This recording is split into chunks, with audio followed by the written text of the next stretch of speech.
Some ice skaters were on that plane, and we're going to get to that in a moment, Jan, but I want to show our viewers at home. This is the live picture of that search scene right here. You can see some of the wreckage right there, and all these larger boats are bringing different crews in right now, looking back towards D.C., and the Potomac River is the focus right now. They have found just about half of the victims. Those bodies have been pulled and out of the water, but about half still unaccounted for and still in the water right now, to give you an idea of what they're up against. So crews have been scouring the frigid waters all night. Search and rescue efforts now switching, and they're no longer in recovery mode because they believe everyone has died. 27 bodies have been found from the American Airlines jet. 1 body has been found from the military helicopter. Give you an idea of those numbers right there. Figure skaters from the U.S. Figure Skating Championship in Wichita last week were on that plane. Show you a photograph right here. This is one of the Instagram stories. ICT's the airport code there. This is one of the skaters taking a photo out the window right there. No one has seen or heard from that skater, believed to be one of the victims on board the jet. Also, Russian media outlets say 2 of their world champions were on the plane as well. Reagan National Airport issued a full closure last night with all of this, as you can imagine.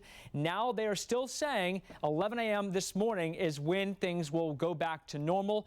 I will give you a bit of caution, though. I would not be surprised if we see significant delays before things are full. We've been talking about all morning. They run planes in here very quickly. It is very tight airspace, so that will be something that possibly could be slowed with this search going on right now. It could take days. We do know there were a total of 64 people on the plane, including crew members, departed Wichita, Kansas. 3 American soldiers were on the helicopter. Both the helicopter and the plane were on standard patterns. That is the newest information as of right now. Clearly, though, something was off. They were not out of place. They were in standard patterns, but one was not in the right place at the right time. Here's what crews were facing overnight. Responders found extremely frigid conditions. They found heavy wind. They found ice on the water, and they're operated all night in those conditions. I'd like to take a moment. Officials do say the Army helicopter was on a training flight. The American Airlines CEO Robert Isom says they do not know why that jet flew in the same pattern as the helicopter. All of that's under investigation. President Trump issuing this statement saying, quote, "May God bless their souls. Thank you for the incredible work being done by our first responders."